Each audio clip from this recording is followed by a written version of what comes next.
как будто бы, знаете, легко сказать, живи здесь и сейчас.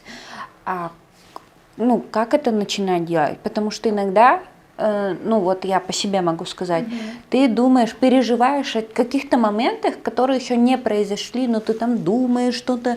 Это не про спокойствие какое-то может даже быть. Вот как возвращаться, вот вы говорите к себе, да, там, к внутренним ощущениям.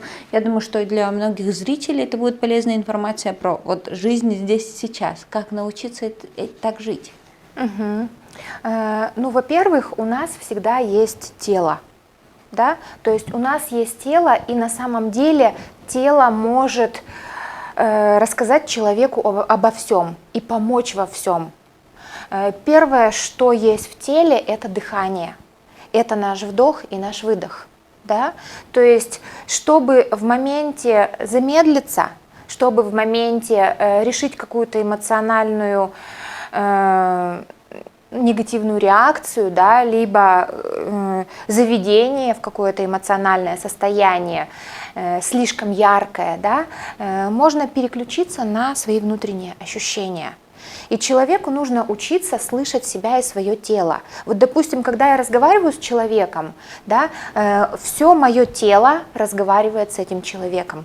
И я понимаю, то, что говорит человек, это правда, либо это неправда. Это он в это слепо верит, или он в это не верит, например, это какая-то чужая информация, да, которую он просто пересказывает. Это то, ну, условно, чему нужно слишком сильно сопереживать, да, то есть и вот это все раскрывается в теле самого человека, когда он научится слушать себя. То есть элементарно каждый день останавливаясь буквально на 20-25 минут, просто останавливаясь, делая вдох-выдох и просто находясь в тишине. То есть это человеку уже поможет чувствовать себя. То есть задача человека научиться чувствовать свое тело. Да? Допустим, когда я проходила свои практики, я четко прокачала в себе вот эту способность, да, чувствовать всем телом. И когда я что-то говорю, когда я прохожу какое-то обучение, да, если это обучение вот прямо откликается, если это мое, если это мне нужно, если меня это зажигает, у меня работает все тело. То есть у меня вибрирует все тело, у меня проходят волны, можно хоть как это называть, можно называть энергия, можно называть там драйв, эйфория, либо еще что-то, но это все чувствуется в теле. И я нахожусь в этот момент в моменте, как раз-таки в настоящем моменте. Я не думаю, будет ли мне полезно, например, это обучение там, через год. Да? Я не вспоминаю, ах, почему я 10 лет туда еще не приходила. Да? То есть ты в моменте понимаешь, что ты разговариваешь, ты находишься в ситуации, ты слушаешь собеседника. Да?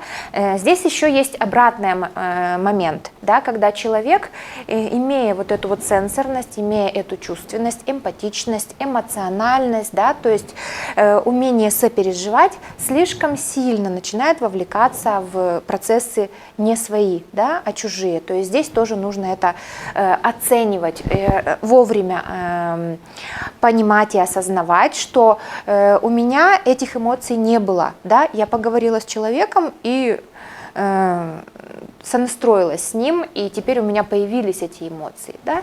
И уметь тоже их сбрасывать. То есть если вы чувствуете, что вы, например, впитали нечто чужое, есть прекрасная практика, которая может сбросить все чужое, что вам не принадлежит. Да? Лишний вес. Да, сбрасывайте. Не мое. Вот, то есть вы вошли в какую-то ситуацию, вы получили какой-то эмоциональный заряд, какой-то стресс, какое-то чувство некое, да, с которым вы не хотите дальше идти. Вы просто вышли зашли в туалет, там, я не знаю, зашли в другую комнату и сделали движения для тела не характерные. Например, протряслись, да, то есть сделать что-то необычное, либо сделали глубокий вдох-выдох, потянулись, растянулись и сбросили на выдохе, да, то есть нужно сделать для тела что-то такое нехарактерное, что оно не делает ежедневно, да, чтобы тело не начало это приобретать в себе. То есть если человек почувствовал, что эта эмоция не моя, и ничего для этого не сделал, а тело сохранил в том же состоянии, то тело понимает, ага, теперь это мое, буду так жить. Да? То есть, чтобы показать телу, что это не мое, я с этим жить не собираюсь, вы просто делаете после этого момента, как отследили, делаете просто нехарактерное движение для тела, либо попрыгать на одном месте, да? Там простучать себя, там еще что-нибудь сделать, но что-то такое, что покажет вашему телу, вашему подсознанию, что я это не беру, да? Я это стираю. Есть даже фраза такая для подсознания: стерто, стерто, стерто.